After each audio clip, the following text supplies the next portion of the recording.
Okay, so the 10-minute topic today is acquisitions. So acquisitions is a huge part of the business, and acquisitions really means what happens when, if you're doing this virtually when you're on the phone with the seller, but for us and for most people, it's when you're face to face with the seller. So it's extremely counterintuitive what goes on at this meeting, and you need a system for it because if you look online, it's you're going to meet somebody who has tons of equity and is going into foreclosure in 2 minutes. So they're just going to sell the house to you, or the house is going to be in horrible shape and they're just going to be embarrassed and they want to sell it to you. That happens sometimes, but many times the reasoning behind why they're going to sell the property to you is not so clear, and it could be something very strange. We've seen situations where, like, their cousin is a realtor and they hate their cousin and they don't want to deal with them. But if they don't use their cousin, they're going to take crap from their family, so they just want to sell it off market. Um, we've seen situations where they had a horrible experience with a realtor, where the buyer flaked out on them after months and they had to take less money, or the buyer just kept jerking them around for a long time and had a terrible effect on them. You got to understand, 9 out of 10 sellers are going to sell. I mean, nationwide, that's the usual number. Are going to sell for on the market with listing it on multiple listing service. 10% are not, and there's a lot of different reasons for that. But you need a system to sort of get to the bottom of why they're selling, why they're doing it, and counterintuitively, you need to really ask, why don't you want to sell it? Most people are afraid to ask that, right? They're afraid the guy's going to go, oh, I'm sorry. They're going to ask, why don't you list it? Why don't you just list it for sale? And people are afraid because they think, oh no, then I'm going to lose the deal. You got to ask those questions. Why don't you sell it? Why don't you keep it? Why don't you rent it? Those questions help you get to the bottom of what is going on here and whether this is a closable deal or not. So the absolute, in our opinion, the best sales training for these kind of things is John Martinez with MidwestRev.com. We've gone to his boot camps and we think it's great, and it's really counterintuitive. The things he says are, some of them are like Jedi mind tricks to find out what people really want for their house and to find out why they are selling. You almost have to go negative on them. You have to pretend, it's really pretending, but you have to act like you don't want to buy the house if you want them to sell you the house. So part of acquisitions is knowing what you can pay for a house. So you need to know how to comp out a property. Um, for us, you got to comp out what the house is worth as is, if it's sellable, if it's financeable, what a completely renovated house is worth, the ARV, the after repaired value, and then what other investors are paying. So we look at it really three ways, right? We look at what are investors paying in the area, right? And we'll look at short sales and REOs for that. We'll also look at ARVs, completely renovated houses, and then we'll go back and see what those investors paid. And then we'll look at what can we get this house if we really don't do much to it? What can we do? What can we get if we wholesale it? So you need a plan for that. Um, and for us, it's an exit strategy. So I'm going to make an offer this today on a house I saw yesterday, and the way I see it, at the number we're buying it at, we have three options. I think we can wholesale it for about $20,000 to $30,000, which is good. If we kept it and wholesaled it, I think we could still make some money. And if we did a more severe rehab, we can make probably more money, but it'll take longer. So those are the best houses, in my opinion, where you have options. You have options. Try to wholesale it. You don't wholesale it. Try to wholesale it. If you can't, for some reason, you can't get your wholesale price, do more work to it and sell it. Obviously, that is your third option. And in our opinion, some people will just go straight for the rehab, and that's fine. So that's what we did for 4 years. So houses that you buy with enough room on them for options to do either wholesale, or rehab are the best. But you need a plan when you go in there, and it all depends on the price that they're looking for, and the condition of the property and things like that. So my partner and I are going on all the appointments now. I'm pretty convinced that neither of us should be, and we should hire an acquisitions manager. And I want to do that soon, because I think someone who's really good at it and who gets trained at it well would be better at it than us. Um, Not doing it, but I want to do that in the future. People have asked about how much you pay an acquisition manager. Most people get between 10 and 15% of the net on the deal. And there's usually a sliding scale where they'll get more as you do more deals. It might be based on a percentage of conversions, but somewhere between 10 and 15% is usually the acquisitions manager.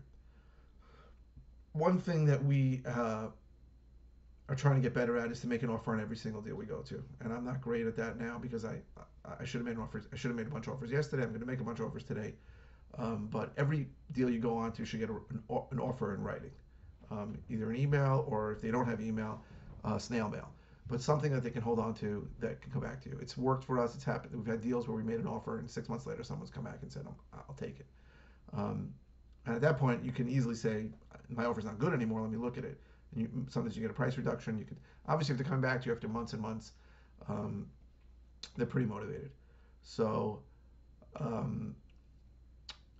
the old adage, and it's 100% true in this business, is that you make your money when you buy. That is 100% true. Not when you sell. You realize the money when you sell, but you make the money when you buy. So if you buy something cheap enough, even if you screw it up, you could still do okay. And if you buy it for too high, and we see people buying for too high all the time, no matter what and sometimes they still make money, but it's very easy to lose money if you pay too much. So you got to make money when you buy by buying right, and you got to convince people to sell to you. So back to John Martinez's tactics. So there's a whole system in place for what goes on there at that meeting, and I think it's very important that people should follow a system. It's very easy when you look online and people say build rapport, give them a crappy number, that kind of thing. It's not just rapport, right? You have to get to the bottom of why they're even calling you, and if they're serious or not, if this is something that they really want to do. So you have to talk to them about it. And sometimes you got to dig. John Martinez wants you to dig deep, right? When they give you a reason, you want to ask them, is that a big deal or a little deal? Is that important to you? Explain. Talk. Dig to the point where it's uncomfortable. And he wants you to take them on a journey from uncomfortable to where you're solving the problem and back and forth. And it's not easy, and I'm not great at it. I'm not great at getting uncomfortable with sellers, and it's something I need to work on and that I am working on. But it's important for you to make that connection with the seller on the level of what problem you can solve. We are problem solvers, right? So again, the easy problems are obvious, right? If someone's house if it's a hoarder house and you have to walk through a floor-to-ceiling path of crap, and we've done that, it's an obvious situation where this guy is not going to allow people to come through here because he doesn't want to be embarrassed. Even if it's not his house. By the way, we've seen that on inherited houses. They were embarrassed that their parents lived like that, and it happens all the time. That's easy, right? You know exactly what's going on here. You don't need to get into this. I mean, you should twist that pain point. I would say to them, you don't want people coming through here. It's going to be a disaster. But you have to push the how you're solving their problems button, right? And keep explaining to them that you solving their problem is more important than a few dollars more that they might have expected, right? Inevitably it's always about price on the surface level, right? Someone thinks their house is worth $400,000. You can't pay it, but you can pay $350 for it. And the question is there enough pain there for them to say, I'll take a $50,000 price decrease to get rid of this issue, right? And we always push the current costs, right? How much are the taxes? How much is it costing you to keep this place? Is it a big deal? Is it not a big deal?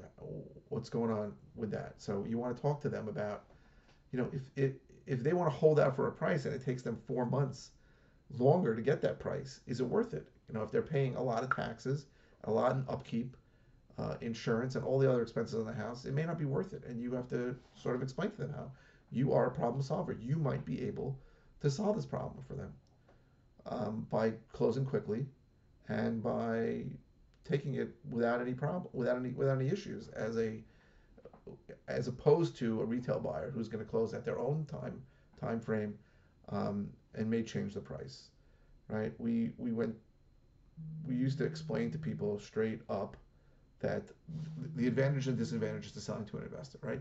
The advantages to selling to an investor is that we're gonna close whenever you want. That can be in 2 weeks or in 2 years. Our price is the price. It's not going to change.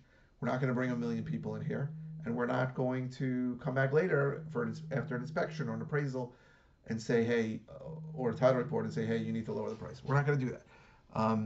The disadvantage is you're going to make less money. So that used to be part of our pitch, but I think now we sort of get to the meat of the meat of the matter, which is what's the issue that you're dealing with, and let me see if I can solve that problem. Let me see if we can be a good solution to your problem. And I think that's a better approach. What's your issue here? Why are you calling me? Right? Why aren't you calling, a regular realty company? Why don't you just keep it and rent it? When you ask those people that, you find out what the real issue is, and when you get to the real issue, you can have a better chance of converting that lead into a sale.